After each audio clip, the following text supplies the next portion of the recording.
who is a giant in cardiac imaging, and will be speaking on role of imaging in TEWAR evaluation. Dr. Bhaskar, please. Thank you very much, Dr. Manful Singhal, Dr. Sikandar, Dr. Gopi Kishore, for having me here in IRA ICRA Symposium on Cardiac Imaging. In the next 1 hour or so, I'll be discussing with you regarding the concepts of pre-TAVI or pre-TAVR imaging with mainly CT angiogram. Though the topic is on imaging per se, but it is mainly CT angiogram that has got a very important role in assessment of TAVI or TAVR, whatever we call, that is aortic valve replacement, transcatheter aortic valve replacement protocol. First of all, I would like to sincerely thank all the cardiologists and surgeons for making us a part of their team as they venture into advanced treatment modalities. Without them, we aren't there. We have to thank them. Number two, we are slightly annoyed with them because the report what we give is not very often read in detail, but what they want is just a CD from us. They just want a CD from us regarding the procedure of the TAVI, and that CD is submitted to the company people to give them a dedicated customized valve size and roadmap for the procedure.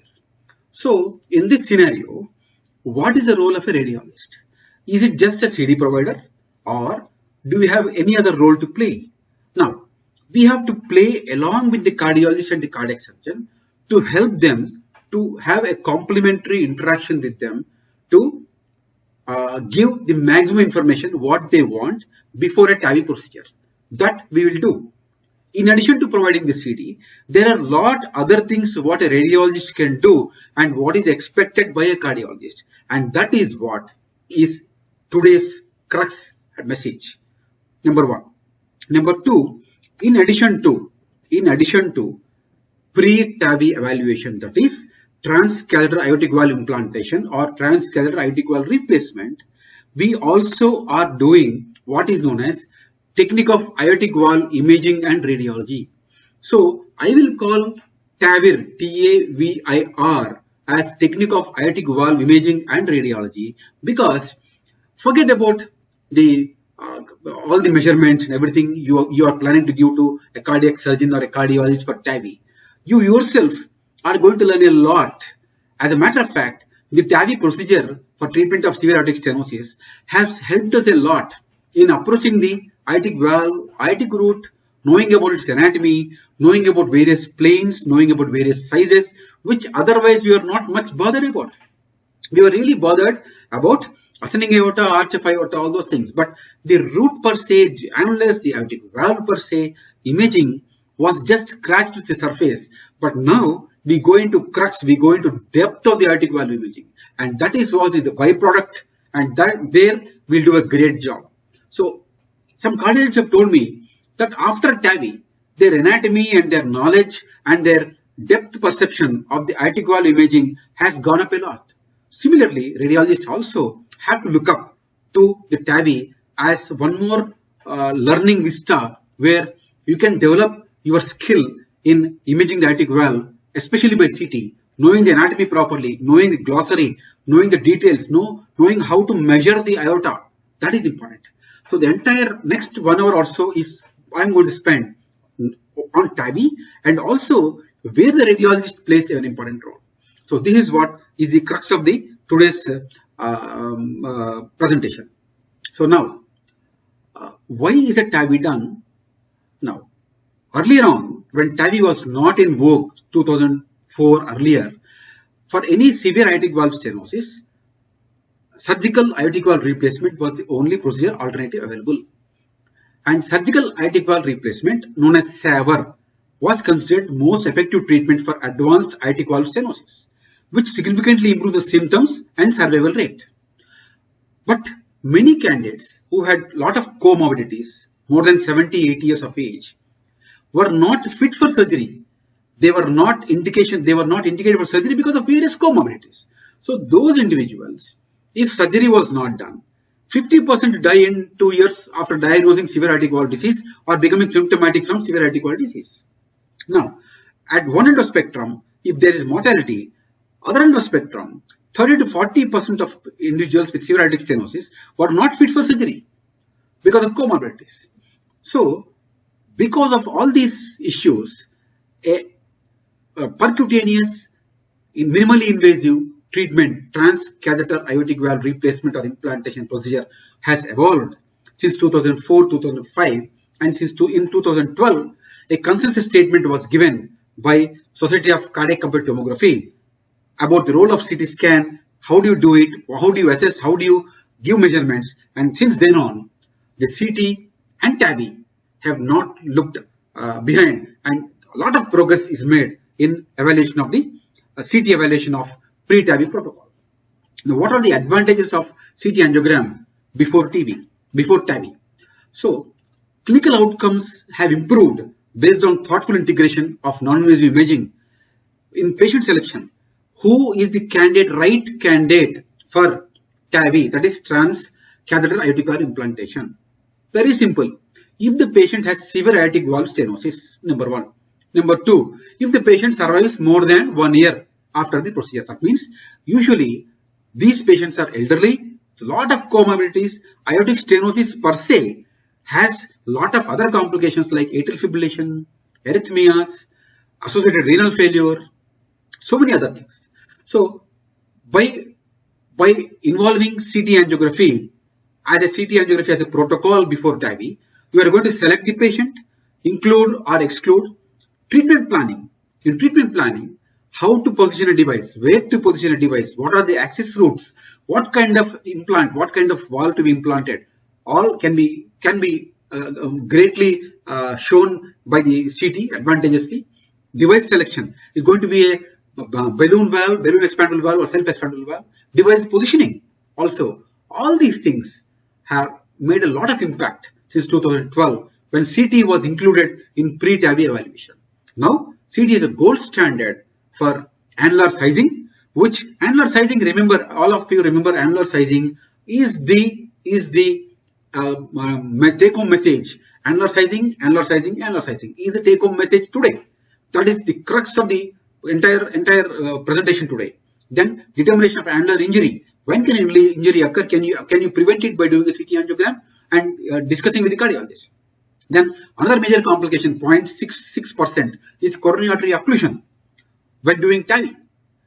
That can be given clearly, and of course we provide a coplanar fluoroscopic angle before the procedure. Now let us see what are the indications and contraindications in 2017. I mean, it has evolved. Indications and contraindications are evolved now. Now these are the consensus statement by American College of Cardiology and European Society of Cardiology about indications and contraindications. Indication is very clear. When there is a prohibitive surgical risk, that means patient will die on table, and the predicted post-procedural survivor is more than 12 months. So if after TAVI, someone survives for more than 12 months and there is a prohibitive surgical risk, he is the candidate for TAVI procedure.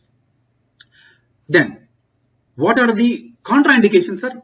General contraindications for any procedure like renal failure, access route not available, so on and so forth. In addition to that, the European Society also given a contraindication that the patient has got mitral valve disease, has got a bypass, has got a coronary artery disease. If any patient is going for surgery, then TAVR should not be done, and patient to be taken up for double valve surgery, including CABG or double valve surgery. So the contraindication here is, in spite of life expectancy being more than 12 months, if there is another valve involved or another surgery involved, then patient should not be subjected to TAVR protocol.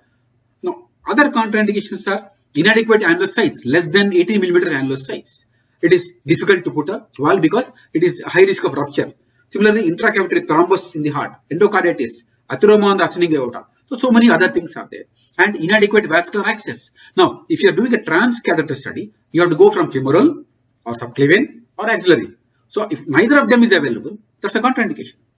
So those are the things. Now, other comorbidities are, if there is life expectancy is less than 1 year and or survival with benefit is less than 25% at 2 years, then also it is a contraindication. This was in 2017. Now, the latest guidelines as per 2020 have taken out the risk factors and made only age factor as the guideline, as a indication. Now, in this age factor, the guidelines quote that more than 80 years, transfemoral TAVR is recommended regardless of the risk score. 65 to 80 years, transfemoral TAVR and surgical aortic valve replacement are recommended as safe and effective procedures. Both are class 1 recommendations. Less than 65 years, SAVR is recommended. Surgical aortic valve replacement is recommended. So this is what is the latest message guideline about treatment of aortic valve stenosis. That means more than 80 years patient can be comfortably taken provided there are no other risk factors or comorbidities severe where patient will not survive more than 12 months. Then above 80 years, a TAVR from transfemoral route is what is indicated at this point of time. What are types of the valves? The types of the valves are self-expandable valve and a balloon expandable. A self-expandable valve is conical in shape. A balloon expandable valve with a diaphragm or with a sheath all around is, both of them is more circular in shape. So when you look at the CT angiogram, more conical in shape is a self-expandable valve, more circular in shape is a balloon expandable. Now this is the procedure of balloon expandable valve. I have shown you the femoral artery. Common femoral artery is what is usually accessed through because size is larger. They do a temporary pacing here because all these TAVI protocols have a major risk of developing complete heart block or arrhythmias on table. So temporary pacemaker is always done, and then the procedure is started. They do a first check angiogram by putting a pigtail catheter into the aortic root. They do a root angiogram. After root angiogram, they are now sending in the balloon to pre-dilate the aortostenosis. See, look at that. They are pre-dilating the aortostenosis, followed by the actual balloon mounted stent implantation. As you can see, the balloon mounted stent the balloon is expanded, the stent is being deployed, the valve is being deployed. Here the complete deployment of the valve is being placed. This is the procedure. It is not as simple as it looks because lot of planning has taken place before putting this valve exactly at the annulus. Look at that, exactly at the annulus. The bottom, the inferior portion must be at the annulus or slightly below the annulus. If it goes much more below the annulus, then there is a conduction system and the patient will go into arrhythmias or a heart block. So meticulous planning goes into the deployment of the valve.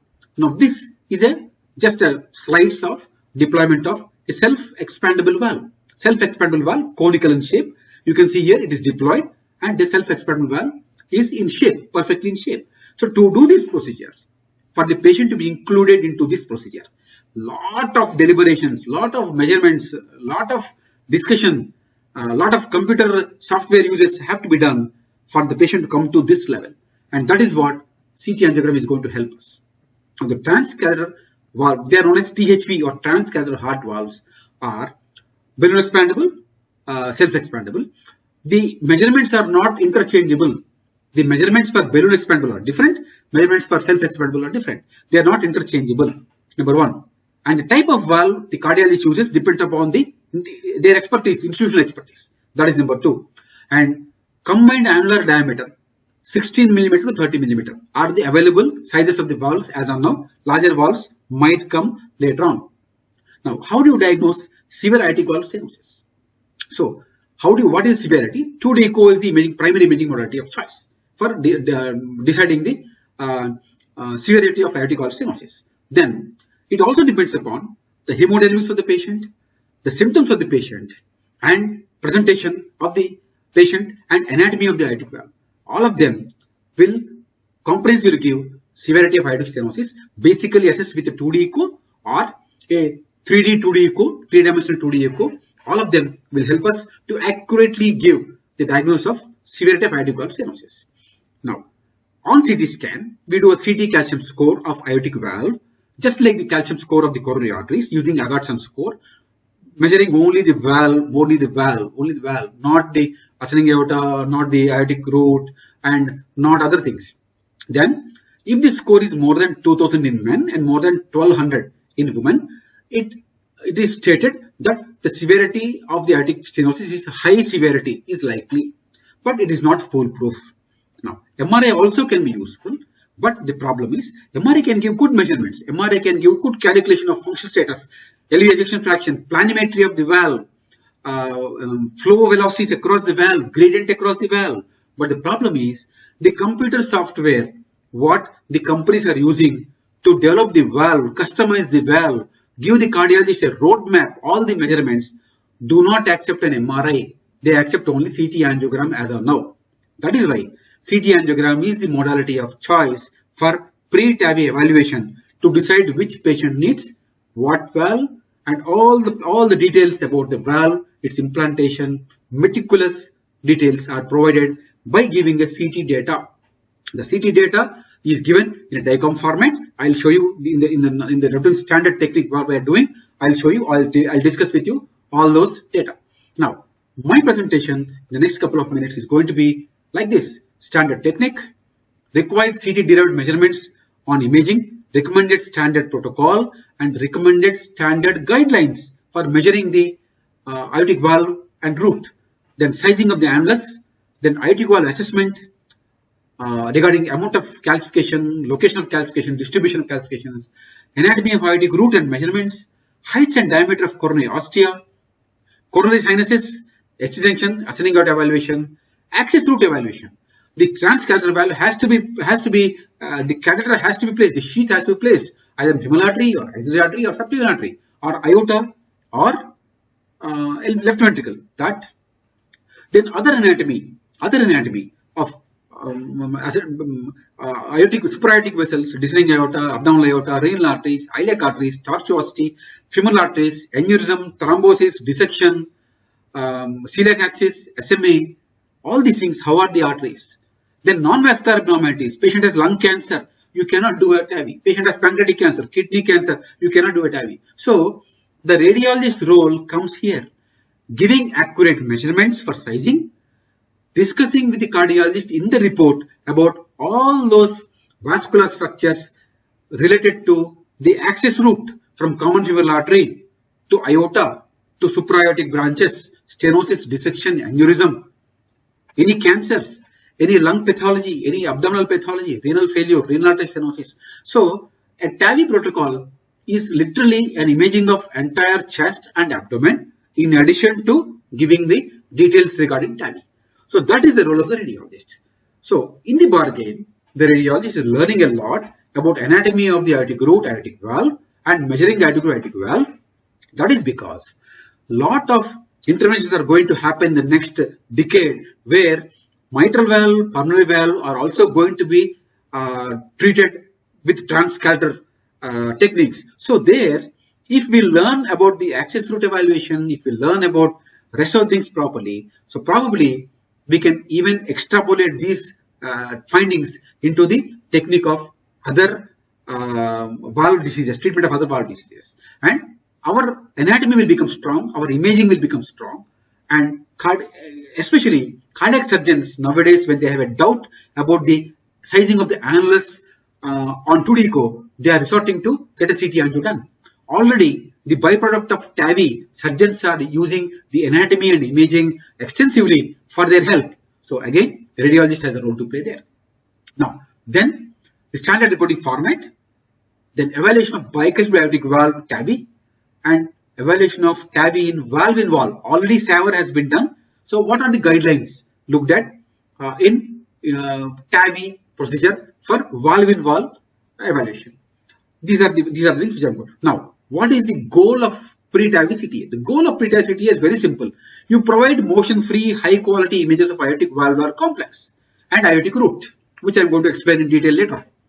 In addition to a large longitudinal coverage of the entire access route from supraaortic vessels, that is common carotid arteries, to femoral arteries, proximal, superficial femoral arteries. You give all this, a very good picture of the aortic root complex and valve complex, motion-free detail on a gated study, and a non-gated study from neck vessels to the femoral arteries.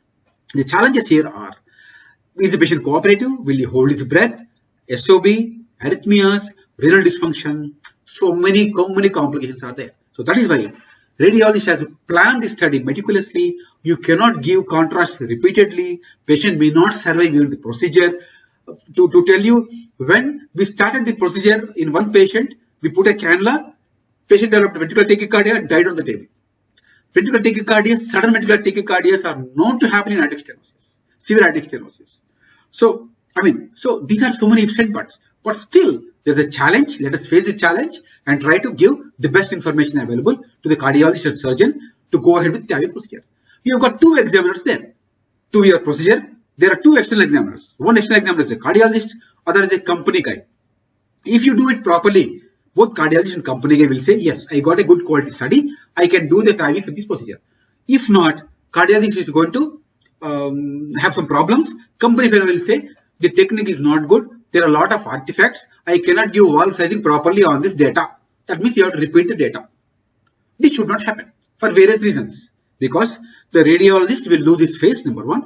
Then the imaging itself will be taken over by some other persons. So radiologist has to be extremely careful in trying to pass the exam from the cardiologist and the company fellows, who both of them will look at the CD what you give and decide whether the patient is fit for TAVI protocol or not, number one. And number two, the size of the valve and all the roadmap and all the paraphernalia that are used for TAVI are properly designed and given to the cardiologist. Now, what is the recommended technique for doing the pre-TAVI protocol? Calcium score is optional. CT scan, no need. There are two techniques. There are two procedures involved in 1 and 2. One is ECG gated, other is non-ECG gated. The ECG gated study is a helical study on 128 and it's an axial study on a high pitch helical scanners like 320 slice scanners or 16 centimeter FOV scanners. Now, ECG gated study is used to look at the aortic root or rather the entire heart. And retrospective gating is usually commonly used than prospective gating, because prospective gating, if these patients are usually prone for arrhythmias, sudden arrhythmia, you will get a lot of artifacts. In spite of ECG editing software, you cannot be able to salvage the procedure. You have to do all over again. So that is why my recommendation is do a retrospective ECG gated study, entire cardiac cycle of the entire heart or aortic root and up to the LV apex. You ascending aorta, aortic root and apex. You do the entire ECG gated study, retrospective ECG gated study on a 128 scanner. Then followed by, with the same contrast, a non-gated CTA or run-off CTA of thoracoabdominal aorta, supraortic branches to superficial femoral arteries. You do this non-gated study, and this non-gated study use the highest pitch available to reduce the radiation, number one, and number two, also the contrast is less. If you do a faster scan, the amount of contrast used is less. You can do the scan very fast. So that is why use the highest pitch available on the non-gated study. NTG is contraindicated in these patients. Never give NTG. Sudden drop in PP will be catastrophic. Beta blockers are contraindicated in severe aortic stenosis. Do not give beta blockers. These are the important things. Then contrast 90 to 100 ml on a 128 scanner and 40 to 50 ml on a 16 centimeter detector single heartbeat scanner. That is an advantage in renal failure patients. You can use the 320 slice scanner or the full heart single heartbeat coverage scanner, where contrast can be very less. Advantage for renal failure patients. Take antecubital vein 4 ml per second, bolus tracking over ascending aorta, single contrast including the saline chase. I told you low contrast. Now heart rate. Optimal heart rate is 75 to 80 because you are also trying to look at the coronary arteries. If the coronary arteries are not needed, a 100 heart rate is very good because your pitch will go for high, automatically pitch will become high and the contrast dose comes down, breath hold comes down, and with the same amount of contrast, you can happily get a good gated study and a non-gated study of the thoracoabdominal aorta. So, believe me, a high heart rate is always useful when coronaries are not supposed to be examined. If coronaries are examined, in spite of which 75 to 80 heartbeat is okay because you are trying to look at only the proximal coronaries, not at the entire coronary tree. If proximal LMCA, LAD, RCA and LCX are okay, they are going to go ahead with the procedure. Now, the next important point is after you have acquired gated non-gated study, the gated studies reconstruction have to be done in the systolic phase, 25 to 45%. That is very, very important. As a matter of fact, 75% of cardiac cycle automatically recons are pre-planned. You get it. But the systolic recons are very important because the annular size is the largest in the systole and not in the diastole. Aortic root dimensions are largest in the systole, not in the diastole. So systolic, systolic, systolic. So here, a variation from the routine coronary artery anatomy, coronary artery evaluation. You are coming to systolic measurements here. Unlike coronary where you are looking at diastolic phase, here looking at the systolic phase for the aortic root measurement. These just to show one of the cases where heart rate was 111, two planning, one for the aortic root gated, the other plan is for the rest of thoracoabdominal aorta. Now, after doing the procedure, you get the VR data, volumetric data like this. This is a gated study. This is a non-gated study, getting common gated arteries, subclavian arteries, common femoral, and superficial arteries. Looking at the entire aorta, entire thoracoabdomen, and aorta, entire procedure. Now, access routes are transfemoral is most commonly approached and followed by subclavian, common carotid, brachiocephalic artery for both balloon expandable and self-expandable valves. Left ventricular transapical approach. When no access route is available, some cardiologists and cardiac surgeons together, they go through the apex of the LV. That is why when you are commenting about a pre-TAVI CTA protocol, you also comment about any LV thrombus or LV aneurysm in the LV apex. That is very important. Then, transaortic pathway also is being used. 6 centimeters above the annular plane, ascending aorta is opened by a mini sternotomy and minimally invasive surgery, and from the ascending aorta, the valve, artificial valve or the transcatheter valve is implanted. So that is transaortic pathway. So all procedures except for transfemoral pathway need a surgical intervention for deployment of the transcatheter valve. Now coming to the important point of the story today is the anatomy and evaluation of aortic root and the procedure. Even before going to that, let us learn about normal glossary and anatomy of the aortic root and the aortic valve.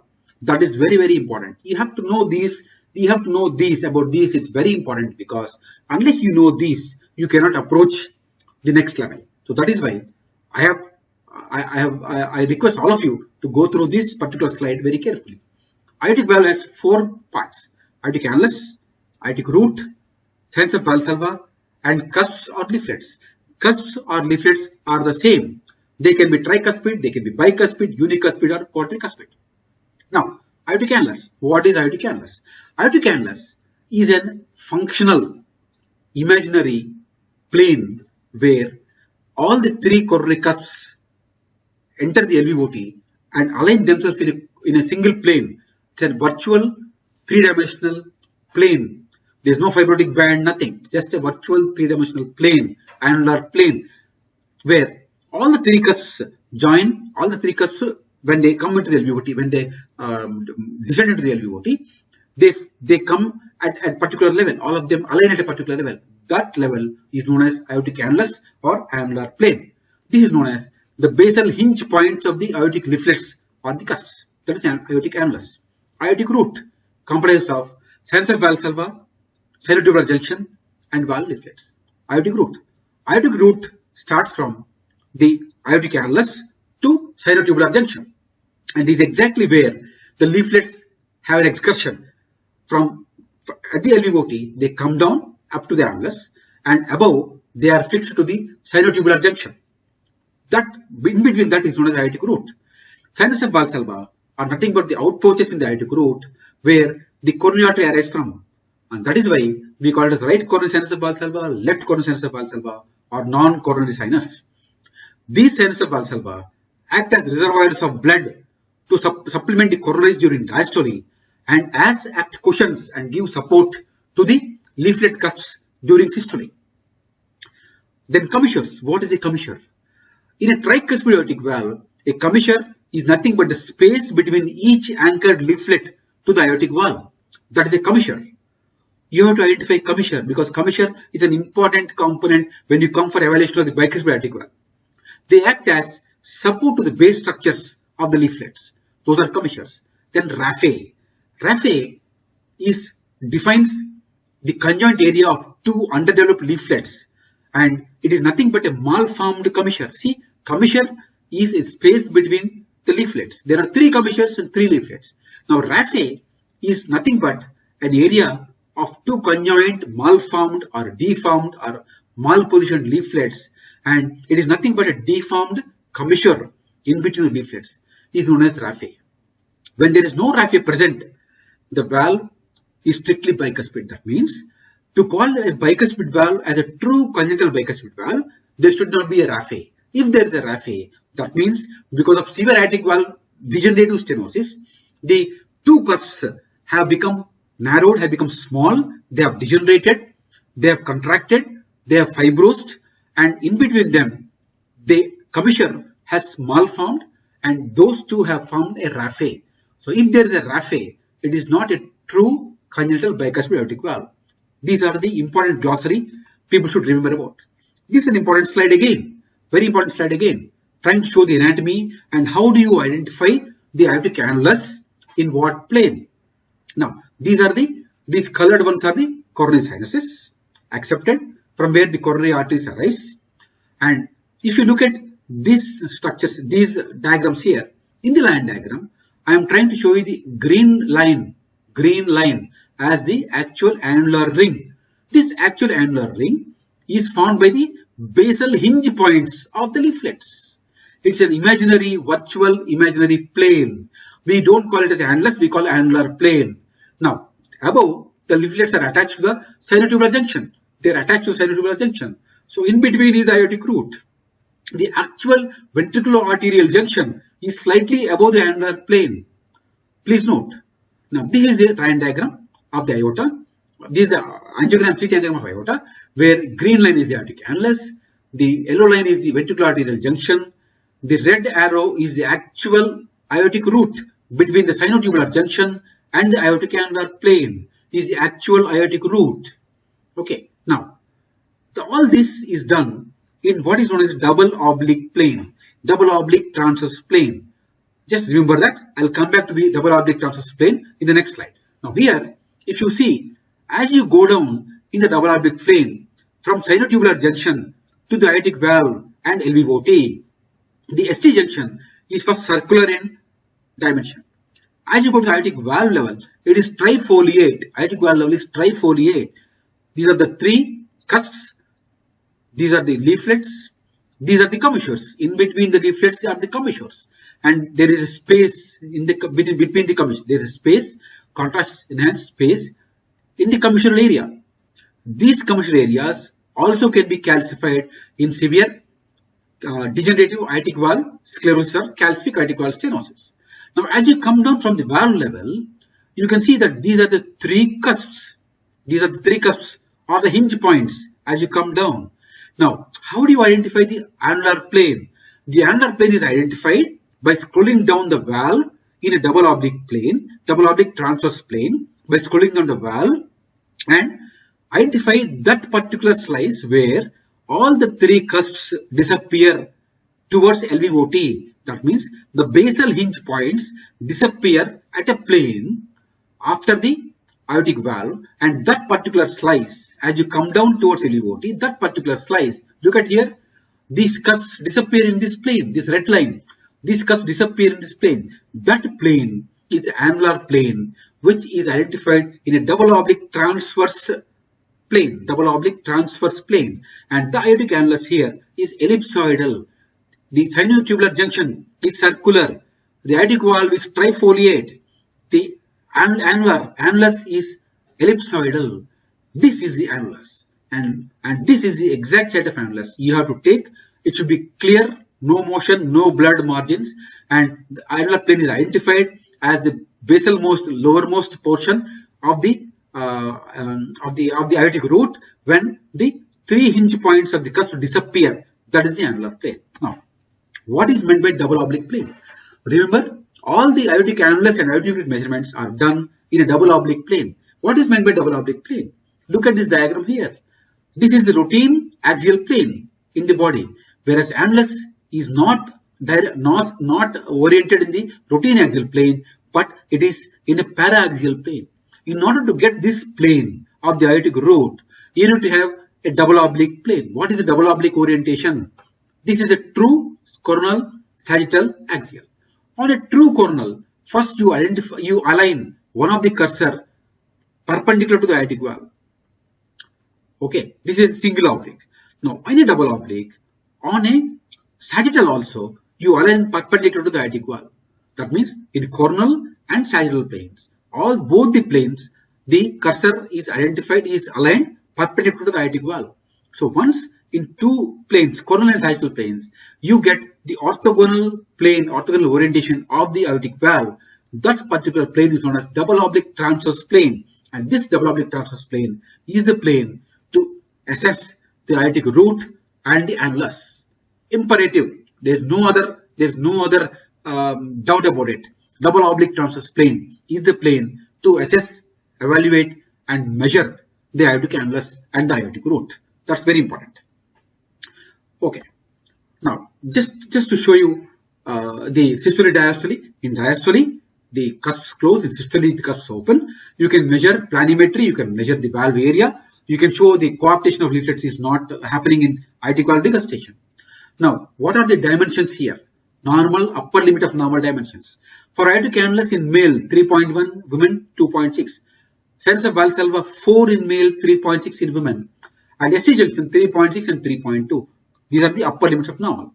Now, just a brief passing comment about what is coplanar fluoroscopic angle.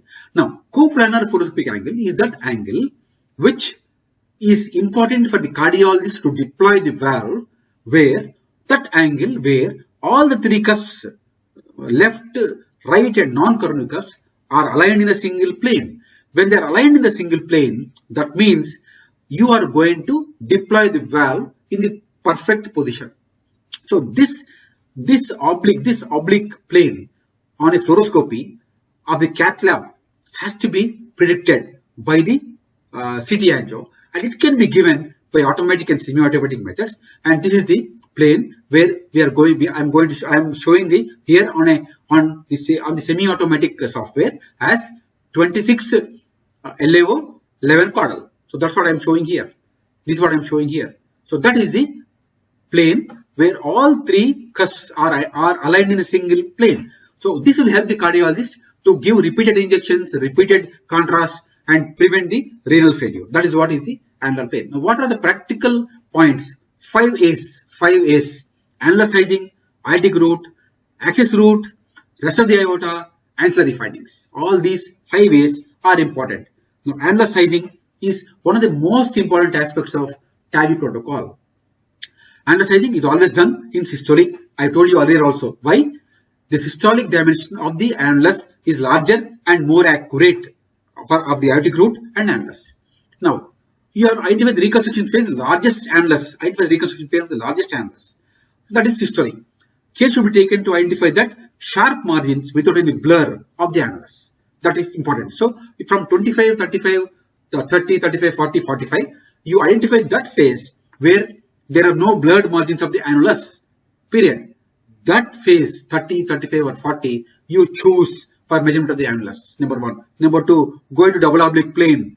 Try, like I told you, scroll down to the basal hinge points. When all three cusps disappear, that plane, the next slice is the aortic annulus. Okay. Now, what are the measurements you do for the aortic annulus? Number 1, maximum longitudinal diameter, maximum transverse diameter, minimum diameter, area, and circumference or perimeter. Manually, you do all this on MPRs in a double oblique plane. Now, there are software algorithms. Single click. That means you identify all three basal hinge points. Automatically, the software calculates the aorta, aortic root dimension, and annulus dimension. That's a completely automated software. Now, semi-automated software, you load the data. It will segment the aorta, aortic root, and give a near annular plane. So, near annular plane, you manipulate, you adjust, and try to get the annular dimensions. So, manual, totally automatic, and semi-automatic. Now, why is the accurate annular sizing very, very important? Even 1 millimeter difference will make a catastrophe. In 1 millimeter difference, the patient can die on table because of annular rupture, or they can have a paravalvular leak. So, that is why accurate measurements are very important. That is why cardiologist has his own method. He himself evaluates, he sends to the company to give proper valve sizes in spite of you giving a report. So the study must be accurate. The study must be perfect. You should know what you are looking at. You should know what you are giving to the cardiologist. Then, area of the annulus is important to size the balloon expandable valve, and the perimeter is important for self-expandable. Why? Why area? Why perimeter?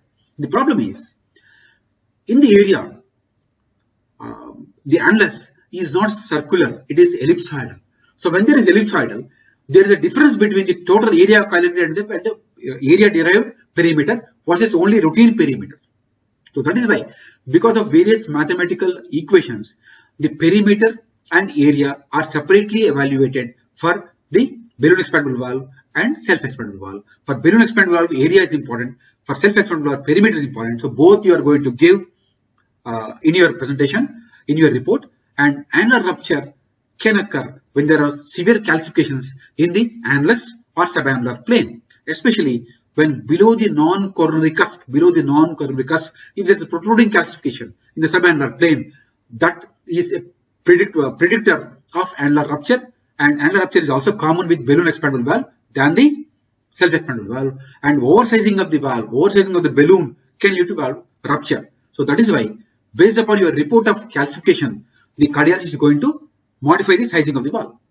Now, annular sizing in multiplanar reformation, I'll just show a video of how do you assess, how do you properly size the annulus manually on your workstation using your software. I already got a double oblique plane, that is in sagittal and coronal. The aortic root is oriented, is aligned properly in perpendicular plane. I have done that. Now I am going up and down. Look at the valve, look at the three cusps, look at the calcifications, look at the coronary ostia. Now I will come down and identify the three hinge points. 1, 2, 3. I have identified. Once the three hinge points are lost, the next slice is the annulus. Now I take this as the annulus and start measuring the maximum diameter, the minimum diameter, the mean diameter, the area, and perimeter. Now, when you are evaluating the area, you make sure that you use the spline method or the elastic spline technique, where the number of points you put in the spline are multiple. That means the gap between the points must be very, very small. The gap must be very small so that there is no angulation or kinking of the line. If there are large lines, if the gap between 2 points is very large, automatically there will be angulation at the of the line of the tracing. So use very minor points, small interval points, so that it will come very smooth, and the measurement is perfect when compared to that of the company measurements. Similarly, you try to draw the perimeter, measure the perimeter of the valve. Now, this is what I am trying to tell you.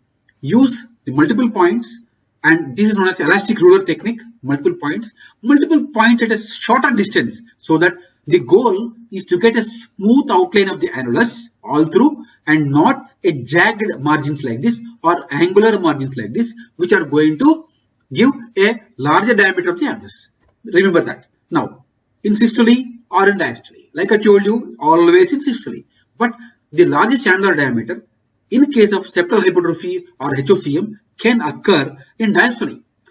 In systole, in septal hypertrophy, blurred margins are there here, like what you see here. But in diastole, the margins are very clear, and the annulus size is larger in diastole in case of septal hypertrophy. So that is why in septal hypertrophy, diastolic measurements are done at 45 and above, and in routine patients, systolic measurements are taken for the annular sizing. Now, on a semi-automated software, I load this 25. Look at this, from 25 to 45. I load this software into the TIV protocol. Into the TIV protocol, I load from 25 to 45. That is systolic. I have told you. You can have 25 to 45. I have loaded the software. I loaded the data set.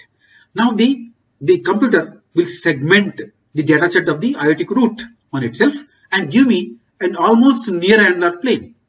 So once I get a near annular plane, see, I got a near annular plane.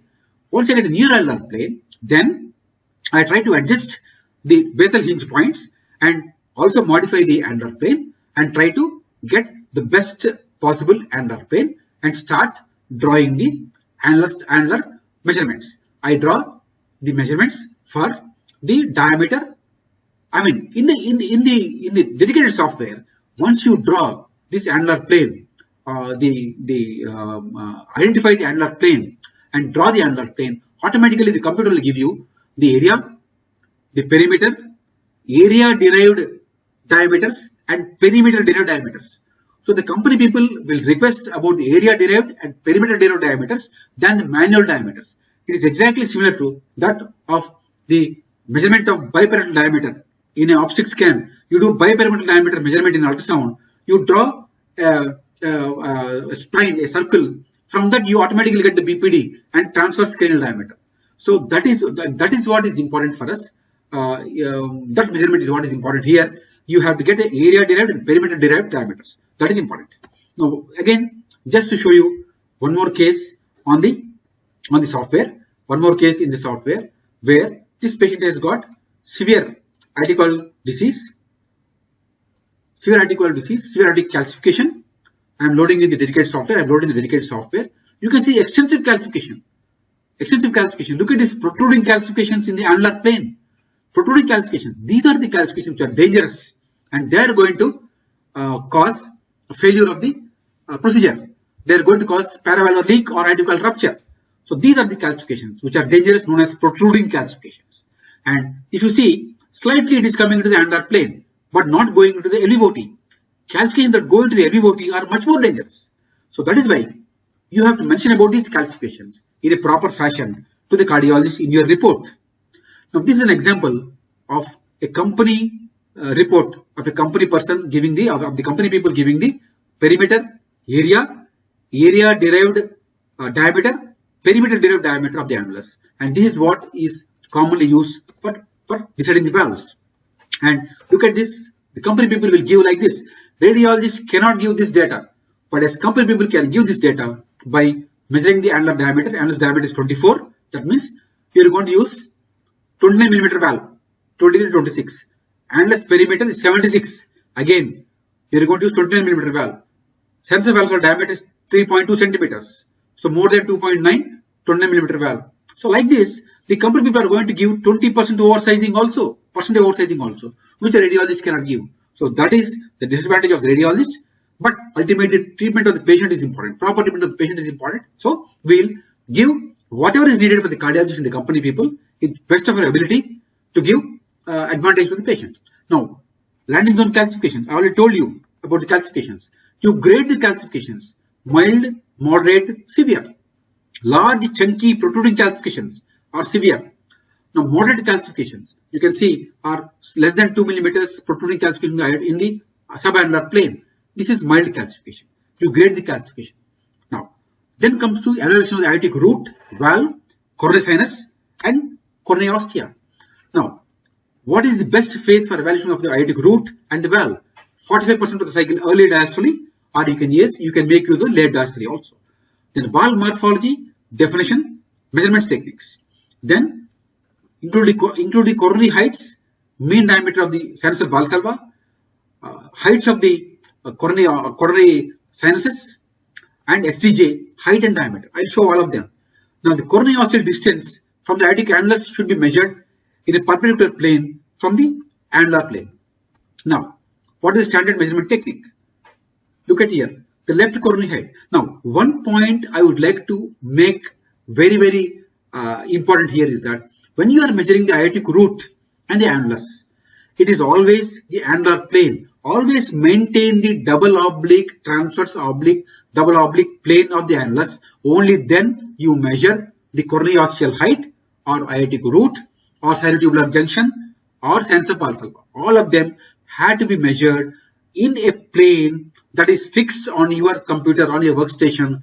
That double oblique plane has to be fixed, and only in that plane you measure all these measurements. So here, look at the left coronary height from the annular plane. This is the annular plane to the base of the ostium, not above the ostium, base of the ostium.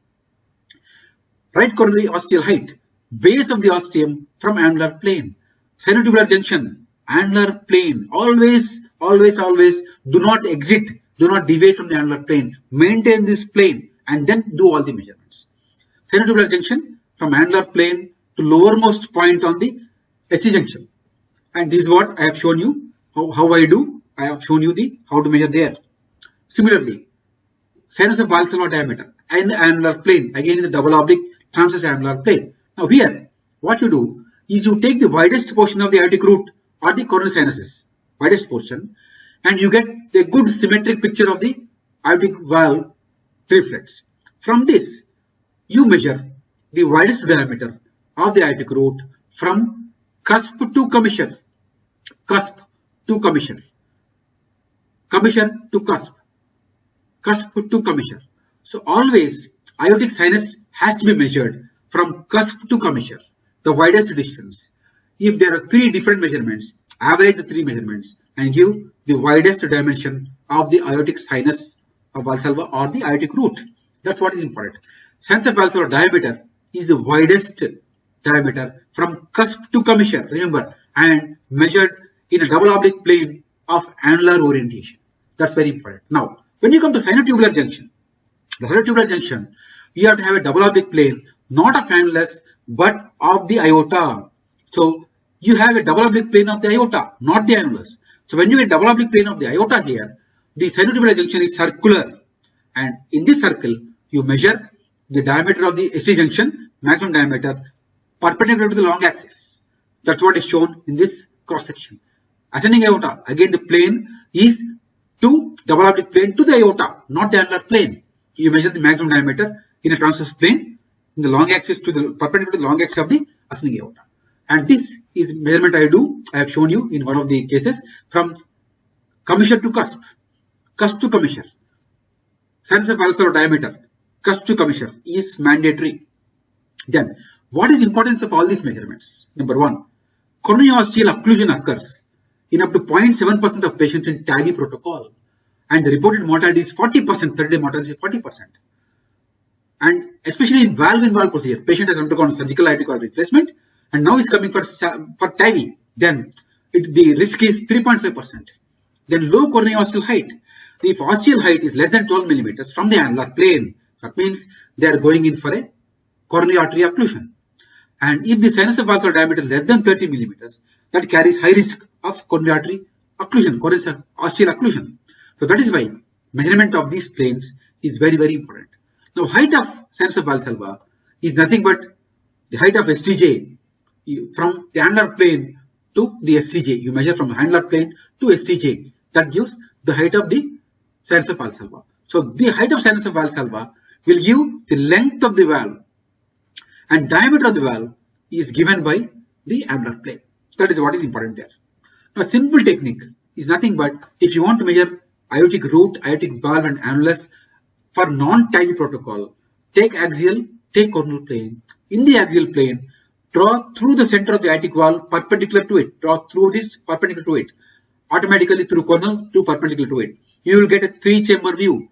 On a three-chamber view, simply measure the annulus, the valve sinuses, the maximum sinus diameter, SC junction. Very simple. For surgical candidates, not for TAVI. For TAVI, you have lot of prerequisites. And the maximum diameter from cusp to commissure. That's what you do. Now, I will not go into demo of this video. Now coming to valve morphology. When you start describing a valve, describe bicuspid, tricuspid or undefined. Why undefined?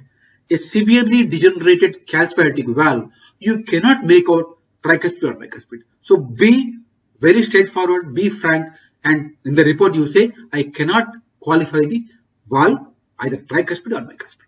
Nothing wrong in it. Because severely deformed, cicatrized valve, you cannot say differentiate between a functional bicuspid versus tricuspid. Then, valvular calcifications, amount, location, distribution. Quantification of leaflet calcification by Agatston method you can give, and this is how you grade the valve calcifications: absent, no calcifications; mild, small focal spots not involved in the commissures or attachment sites; moderate, large confluent calcifications affecting the two cusps or commissures or focal spots at the level of all commissure and attachment sites; moderate; severe, large confluent calcifications affecting all the cusps. This is a mild calcification involving the left coronary cusp in a tricuspid aortic valve. chunky large calcifications involving all the leaflets going into the subannular plane. Bicuspid valve. Bicuspid valve is prone to develop more calcification because of early degeneration. So they have associated iotopathy also. So these are chunky calcifications in a bicuspid valve. Now, how do I evaluate TAVI protocol in a bicuspid valve? This is also very important. Very few points about it. This bicuspid valve classification has been given by Sievers and Schmidt of aortic valve, depending upon the RAFE or no RAFE. Now, a modified classification is given on a CT angio, especially for TAVI protocol. Simple. There is tricommissural, number one. Bicommissural RAFE, bicommissural non-RAFE type. So tricommissural, in a tricommissural valve, there are three commissures are there, but the valve is functional bicuspid. That means two of the cups are fused or deformed, and in spite of having three commissures, one of the commissure is malformed. So that is a tricommissural valve, functional bicuspid valve, not a true congenital bicuspid valve. Here, the measurement of the annulus is exactly same as that of the normal tricuspid valve. Now, when you come to bicommissural RAFE type or bicommissural non-RAFE type, there are various methods. One of the method is you give the maximum intercommissural diameter 4 millimeters above the annular plane. So 4 millimeters above the annular plane, you go the maximum intercommissural diameter, ICD, intercommissural diameter, number one. Number two, you can also do a supraannular diameter measurement, but that is subject to lot of variability. People are not doing it. So in a bicommissural RAFE type or bicommissural non-RAFE type, one of the methods of giving the valve measurement or annulus measurement is the intercommissural diameter 4 millimeters above the annular plane. That is also given. That is where the deployment of that is the valve size. That is where you give the plane. Now, this is what from the internet I have taken. 4 millimeters above, you are measuring the bicommissural diameter. This is a routine annular plane based on sizing of the tricommissural. This is a bicommissural RAFE type. This is what we have done here. Now, in my case, what I have done is bicuspid valve here, non-RAFE, no RAFE, true bicuspid valve, lot of calcifications. This is the commissure, two commissures, one and two commissures. Measure the maximum intercommissural distance 4 millimeters above the annulus. This is the annular plane. Above the annular plane, give the maximum intercommissural distance. Now, there can be a quadricuspid valve. You mentioned that, very rare anomaly. Nothing can be done to that. Nothing can be done. Now, how do you grade the quality of the study in the assessment of aortic root? Good study is sharp depiction of annular contour with sufficient contrast attenuation more than 300 HU. Fair study, low contrast attenuation about 250 HU, increased image noise, mild motion artifacts, and double contours or step-stare artifacts. Poor quality, too low contrast attenuation, less than 150 Hounsfield units, excessive image noise, excessive motion artifacts, double contours, and step-stare artifacts. Now, the last evaluation of the aortic TAVI is axis root. Why axis root is important? Because they have to put a catheter, they have to put a sheath, either through femoral or subclavian or axillary. You have to evaluate from there, from femoral to iliacs, to aorta, to thoracic aorta, to ascending aorta, to arch. So many things, all have to be evaluated. Now, what is important in axis root evaluation? Do not give MIPS, do not give average. Always do curved planar reformations. So whenever you assess an axis, it is curved planar reformation. Do not give MIP images, do not give average images. All measurements, all diameters have to be done on curved planar reformations perpendicular to the long axis of the vessel. Any stenosis quantification has to be done on CPR perpendicular to the long axis of the vessel. Then calcifications, you mention all the calcifications, among which most important calcifications are horseshoe calcifications, particularly more than 270 degrees calcification has to be mentioned in your report, because that is going to be detrimental, especially if there is more than 270 degrees calcification of the axis root, either common iliac artery or common femoral artery or external iliac artery. Then that particular vessel is likely to rupture because of the sheath placement. It is not going to give, it's not going to be elastic, it's going to be rigid. That is number one. And number two, any highly tortuous calcified vessel will be detrimental to the sheath placement. It will not mold along with the sheath, and that will be, there will be catastrophe. So these two you have to mention in your report. Now you see here, this is the average MIP, okay for depiction, but ultimately this is a curve planar reformat. Curve planar reformat is the one which is most important to give the sizing of the vessel and demonstrate the vessel and calcification. It is a center line tracking, CPR, very, very important. On a semi-quantitative software, like what I have got in all GE machines, you automatically get the tracing. I do like this and give perpendicular measurements from all levels, ascending aorta, arch, at all levels. The measurements are given, common femoral artery, all are perpendicular to the long axis on curve planar deformations. Now, what are the pearls for reporting access route? The minimal luminal diameter along the both right and left iliofemoral system. Minimal luminal diameter, not the maximum. Minimum luminal diameter. That means on a cross section along the long axis, give the minimum luminal diameter to be provided, especially at the puncture site. Mind you, it is the common femoral artery, not the SFA. All the angios, routine procedures are done from the SFA, whereas here the puncture is CFA on the neck of the femur, larger vessel. So you have to give the CFA least diameter, not the SFA. Then more than 2 degrees calcification, you have to mention. Calcification located anteriorly on the puncture site has to be mentioned, because that's going to cause again pseudoaneurysm and all kinds of complications. And reports should clearly include all the vascular pathologies like aneurysm, dissection, occlusions, etc. An example of a grossly tortuous aorta, access route evaluation. Yes. Now, all the subclavian artery, brachiocephalic artery, everything has to be done in central line tracking. Though I am showing a MIP image, you have to give central line tracking. Look at this TAVI protocol, occlusion of the chronic occlusion of the external iliac artery. So there is only one access route from the left side. Heavily tortuous iliac arteries. Now valve in valve. What we are going to do valve in valve is very simple. In valve in valve procedure, the diameter of the transcalcific valve, the TAVI valve you are going to put, is determined by the surgical report. In a surgical report, they mention that I have put a 20 millimeter so-and-so valve, Edwards valve. So that is the measurement of the now the TAVI valve. As simple as that. Now, one important point in valve in valve procedure is that when you try to put TAVI in valve in valve procedure, the corneosteal occlusion is a very major complication. So that is why you have to simulate the valve in valve. What is simulation? You identify the diameter of the valve, what you are going to put now based upon the earlier report. You do a phantom study where same valve diameter cylinder you superimpose over the existing surgical valve, over the struts, and from there you draw the least dimension to the corneosteal, that is known as valve to coronary diameter. The valve to coronary diameter, valve to coronary measurement, valve to coronary distance. So valve to coronary distance, if is less than 3 millimeters, high risk of coronary occlusion. More than 6 millimeters, less risk of coronary occlusion. Similarly, you can also look at the valve struts. If the valve strut is